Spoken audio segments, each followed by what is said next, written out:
Welcome back to another action figure review. In today's episode, we're going to be taking a look at the brand new creation of the Dalek set, which features a unique Dalek drone and Davros, both from the story Genesis of the Daleks. This set must have been quite a surprise for a number of fans due to the fact that many collectors out there were after a Classic Series Davros, but not only did we get that, we also got one of the most iconic versions of a Classic Series Davros as portrayed by Michael Wisher. But before I get into all the exciting details that I assume most people will know about by now, let's begin by firstly taking a look at the packaging. As always, we have the same blue and grey livery surrounding the figures, but what makes this set a bit more interesting is that they have actually included a backdrop and window box display. On the back you have some information, a synopsis if you will, about Genesis of the Daleks. Now, sadly, I was a little stupid and I thought I already took pictures of the amazing artwork on the inside, but I didn't. Just a minor update, a friend of mine has recently just got this set and he was kind enough to take some decent photos for me to put in this review, so thank you Mo. I highly recommend you go and follow him on his Instagram account, link will be in the description below. As you can see, it is very detailed and it depicts the bunker as we saw at the end of episode 1 in some manner of a way. You've got all the shrubbery and all the damaged wrecks of the car-led bunkers in the background. You've got the target that the Dalek shoots at the end of episode 1, and it does make out to be a very good background for the Dalek and Davros to go into. The figures out of the box look fantastic. The new grey paint on the Dalek makes it look more accurate to what we saw on screen, and the Davros has also had a few minor updates, but more on him in a moment. So beginning with the Dalek, aka the Mark III travel machine, he is based on the prop that we saw in the very beginning of the story due to the bronze gun. This isn't something new as we have seen this particular Dalek released several times in the past in various box sets and whatnot, but due to the rarity has become something of a collectible for some fans. As I've said, the grey that character have chosen looks more like what we saw on the on-screen props, but I quite like it on this version in particular. I can't really put my finger on it, but I think the tint of it and the glossiness just makes the colour look more accurate to what we saw in the Genesis 2-pack.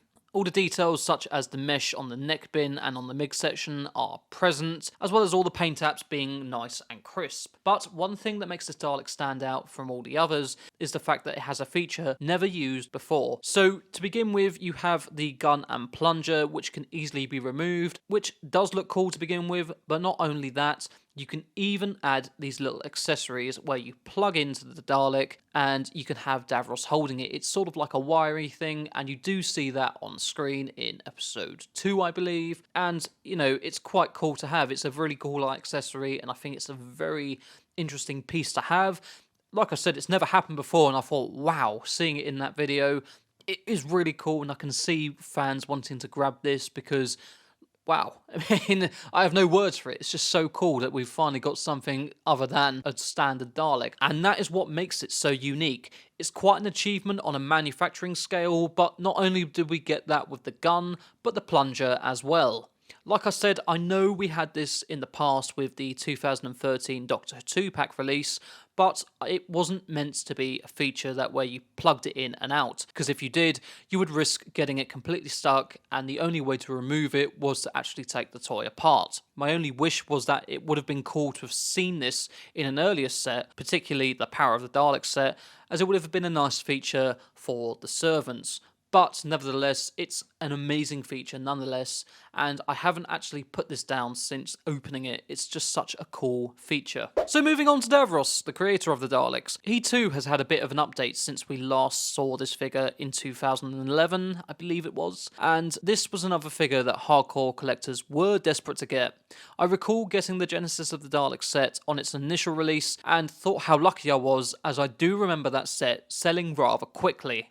So taking a look at the head sculpt, I do believe they've got it to a T. The likeness is so uncanny when comparing it to the mask in the show. The colour of the mask is definitely a good resemblance, and the dark washes over the top gets into all those crevices, and it really does bring the sculpt to life here. The tunic is also very detailed, with all those creases going down the cloth, and the hand too has also been brilliantly sculpted. The controls on this chair are really nicely sculpted, with the majority of the switches being made out of PVC. The only difference I can make out is the fact that the panels on the back of the chair have been painted orange instead of yellow, so I'm not too sure whether that is correct or not, but I'm sure someone will be able to tell me. And then moving down to the chair itself, this has been painted in a lovely satin black, with all the hemispheres being painted silver, which are all very nice and crisp, and there's no bleeds to be seen here. And then finally taking a look at the fender, which has been painted in this brilliant silver with a dirty wash over the top that is similar to how the Dalek fenders look. So I'm not quite sure what to think by this, as in theory the chariot was technically a new prop, meaning there wouldn't be much damage on there. I get the thought process was that he too must be bumping into quite a few things, just like the Daleks would have done, but I think I prefer the pristine look on the original. Just like the Dalek, Davros too has a nice little feature. If you push a particular hemisphere, a panel will fly off, revealing the inner workings of Davros' chair. Now, this isn't a new feature, as this has appeared on most of the classic versions of the character, but technically this feature was first seen on the Resurrection set, but it's a cool feature nonetheless. All the different circuitry and wiring is very nicely sculpted and has been moulded in black, with silver washes over the top just to highlight some of those details. This is definitely a must for all fans to grab. Like I said, a Classic Series Davros is something that most fans have missed out on back in the day, and I would argue to say that some of the paint apps definitely make the original release redundant, although the scuff marks on the fender are slightly over the top.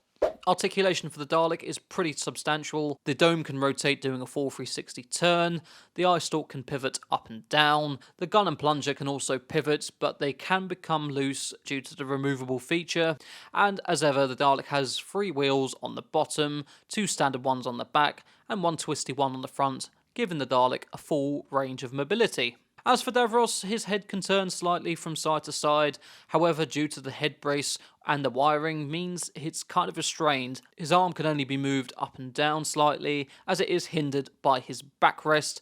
His bicep can also do a 360 turn as well as his wrist. And just like the Dalek, he also has 3 wheels, but he has 3 twisty wheels, giving him even more range of mobility.